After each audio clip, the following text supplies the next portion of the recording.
Hi guys, my name is Alondra. I'm an 8th grader and I attend to Maynard Newtek Middle School. Today I will be reading you a pretty interesting book. Well, for me personally, it is a pretty interesting book and I really think you guys will like it. So, this book is called East of the Sun, West of the Moon.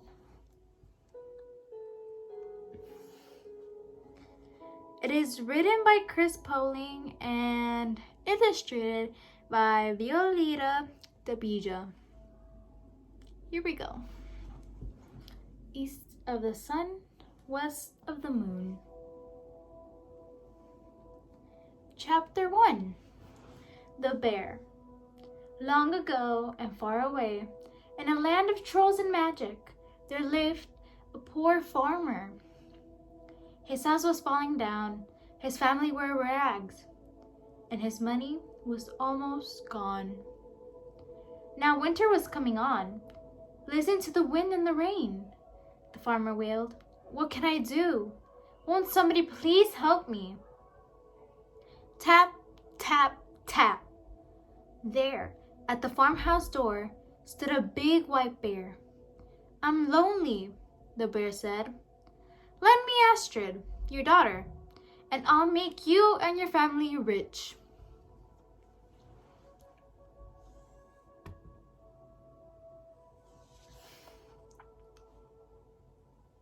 Rich? Said the farmer. Very rich, said the bear. I'll look after her well, I promise. Tell me on Thursday if you agree. Well, the family was so poor they had to agree. On Thursday, Astrid found herself clinging to the bear's stiff white fur as he padded away from the farmhouse. Chapter 2. At the Castle. All day long they traveled. Then, as night fell, they came to a steep cliff. Or was it the wall of a castle? Soon they were in a splendid hall made of the finest gold and silver.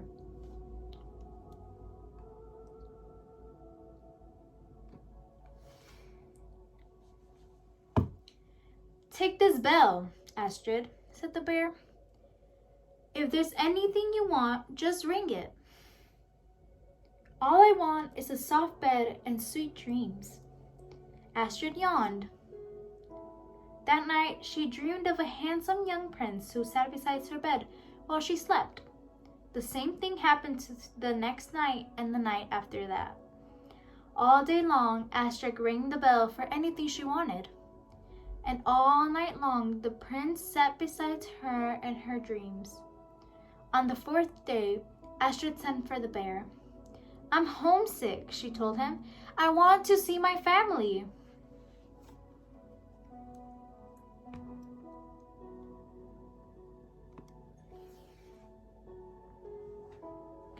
Will you promise to come back? Said the bear. And will you promise not to share any secrets with your mother? I promise, bear. So the bear took Astrid home. Chapter 3. 2 Promises. Astrid's first promise was easy. Her family was now rich and happy, so she knew she must stay with the bear. Her second promise was harder. In the land of trolls and magic, a girl can't help sharing secrets with her mother.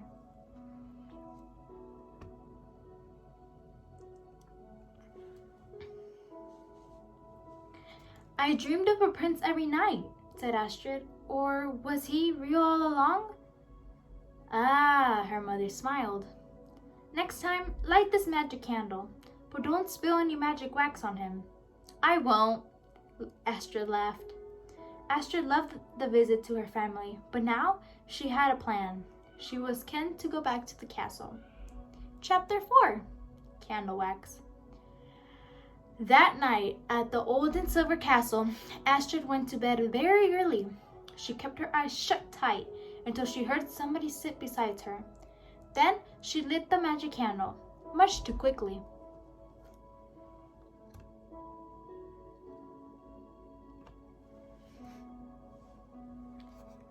The prince was real, right? As real as the 3 drops of magic wax Astrid had spilled on his shirt. "Oh, Astrid," he groaned. "What have you done?" "A troll called Longnose put a spell on me. By day, I'm a white bear, and by night, a royal prince. Now, you've spilled some magic. The spell can't be broken. I'll have to marry Longnose."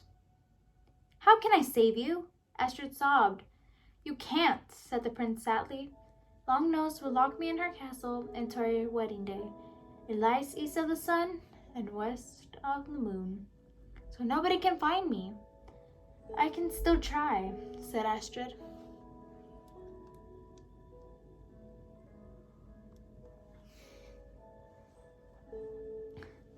Chapter 5. 3 Hags. Next morning, the prince and the castle had vanished. So had all of Astrid's fine clothes. Dressed in her old rags, she set off at once. "East of the sun and west of the moon," she said. "Somebody must know where Longnose lives." She walked and walked and walked. At last, on top of a high mountain, she met an old hag. "I've never heard of Longnose," the old hag said. "You better ask my bigger sister, who lives on the next mountain. Here, take this golden apple to bring you good luck." "Thank you," Astrid said.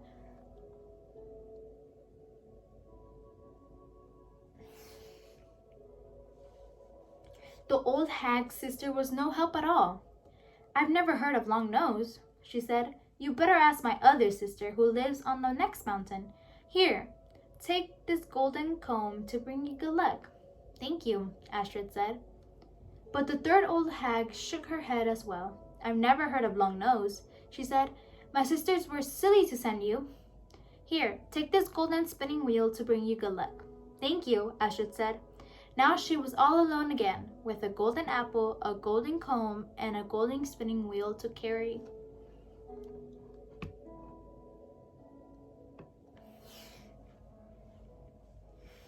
Chapter 6. 4 Winds. "East of the sun and west of the moon," Astrid cried. "Does nobody know where I can find Longnose?" "I do," hissed the east wind. "Can you take me there, sir?" Astrid asked eagerly. "Only if my brothers help me." "Astrid, the west wind, the south wind, and the north wind." "Please," Astrid begged. So the east wind swept her into the air. She flew from west wing to east wing to south wing to north, over hills and seas and forests.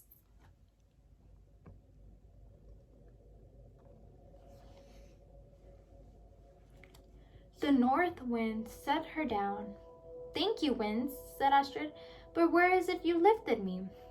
"East of the sun and west of the moon," the north wind smiled. "This is where Longnose lives."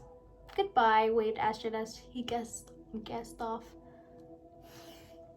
Astrid, Chapter 7. Longnose. Astrid was standing by the biggest and gloomiest castle she'd ever seen. Longnose was looking down from a high window. "Hello, Astrid," she cackled. "Are you looking for the prince? Give me that golden apple and I'll let you see him." "Take it," said Astrid quickly.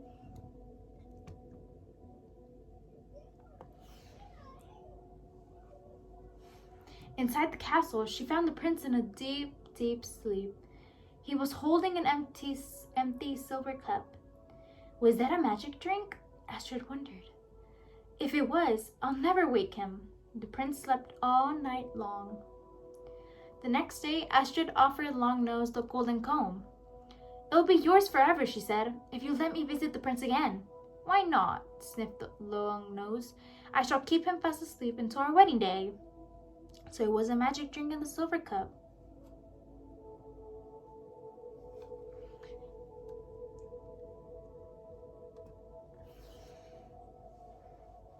That night, while the prince dozed, Astrid made a tiny hole in the cup. "This time, I want to spill some magic," she said. "It's the only way to wake him. Longnose is so greedy, I'll give her the golden spinning wheel for one last visit." Longnose agreed at once. "What do I care?" she said. "Tomorrow the prince and I will be married." At bedtime, Longnose didn't spot the tiny hole as she filled the silver cup. nor did she spot the magic drink leaking out. Later, after Longnose had gone, it was easy for Astrid to wake the prince.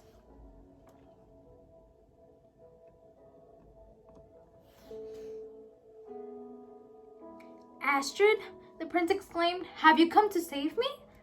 If I can, Astrid said, but how will we get rid of Longnose? With a test of true love, said the prince. The winner will be the one who can clean the magic wax from her shirt. That's the person I'll marry. Chapter 8, The Test. At first, Longnose was very cross, but she was far too proud to say no to the test. Anybody can wash a shirt, she sneered. Bring me a tub, some soap, and a scrubbing brush.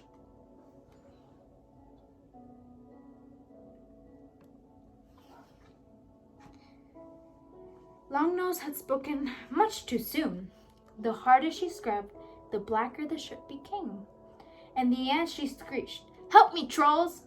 Every troll in the castle came running, but the shirt got blacker and blacker. Stop scrubbing! Longnose yelled. Let Astrid try. How can a girl like her beat trolls like us? With true love, that's how. Astrid dipped the prince's shirt in some cool, clear water. Instantly, it was as white as snow again.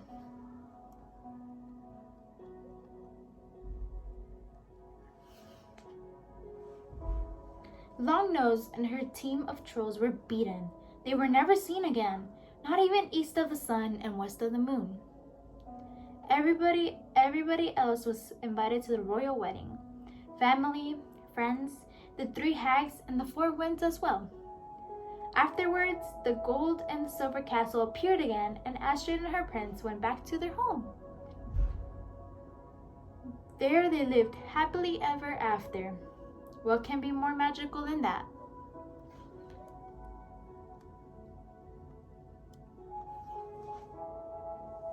That's the end.